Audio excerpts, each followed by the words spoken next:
toutes et à tous, bienvenue dans Hub, l'espace où l'on décrypte les grandes actions qui transforment le Togo dans un langage simple, direct et accessible. Et aujourd'hui, justement, nous vous amenons sur 3 scènes internationales majeures, Moscou, Abu Dhabi et Yamoussoukro. 3 destinations, 3 enjeux, mais un fil conducteur évident, le positionnement affirmé du Togo sur la scène mondiale. Diplomatie, développement, aviation, installez-vous, on démarre. Première étape, Moscou. Le président du Conseil, Faure Essozimna Gnassingbé, a été reçu au Kremlin par Vladimir Poutine pour une visite officielle de haut niveau. L'objectif était clair, consolider et élargir un partenariat stratégique déjà solide entre le Togo et la Russie. Et justement, les discussions ont porté sur plusieurs secteurs, sécurité, agriculture, commerce, énergie, formation et diplomatie. Une coopération large, structurée et cohérente avec les priorités nationales. Sur le plan sécuritaire, les deux pays ont confirmé un accord militaire renforcé, incluant formation, exercice conjoint et assistance opérationnelle. Et il y a également un volet important dédié à la jeunesse. Les bourses d'études russes accordées aux étudiants togolais ne cessent d'augmenter. Cette visite ouvre donc de nouvelles perspectives.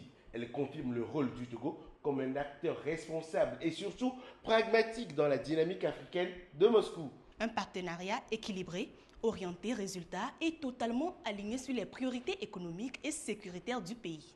Deuxième étape, Abu Dhabi. Le président du Conseil, Faure Essozimna Gnassingbé, y a tenu une rencontre stratégique avec Ousmane Diangana, vice-président de la Banque mondiale. Et le message de l'institution a été très clair. Le Togo est aujourd'hui considéré comme un modèle régional grâce à ses réformes, sa gouvernance et l'impact concret de ses programmes. La Banque mondiale salue notamment les inventions du pays dans l'agriculture, l'éducation, la santé et la protection sociale. Le programme Mission 300 a été particulièrement mis en avant pour son efficacité. Et la coopération se renforce. Le cadre de partenariat pays 2024-2029 prévoit un financement total de 300 millions de dollars. Un engagement massif qui place le Togo dans le cercle restreint des partenaires les plus performants de la Banque mondiale dans l'Afrique de l'Ouest. Et c'est une reconnaissance internationale de la trajectoire de développement engagée par le président du Conseil, Faure Essozimna Gnassingbé. Troisième destination, Yamoussoukro.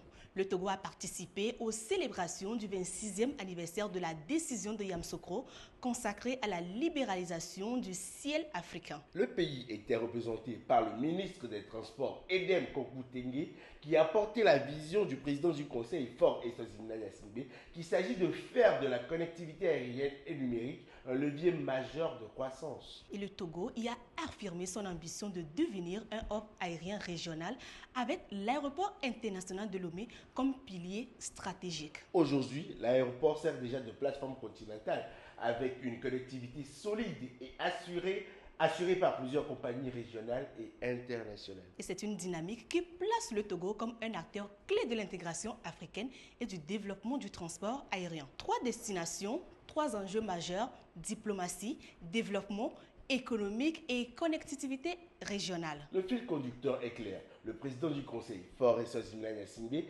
inscrit le Togo dans une stratégie d'ouverture, de coopération et de performance. Merci d'avoir suivi cet épisode de Hub. Continuez à nous écouter pour rester informés sur les avancées structurantes qui transforment le pays. C'était Charbel Sossouvi et Afi Delou. Vous êtes dans Hub, la voix d'un Togo qui avance.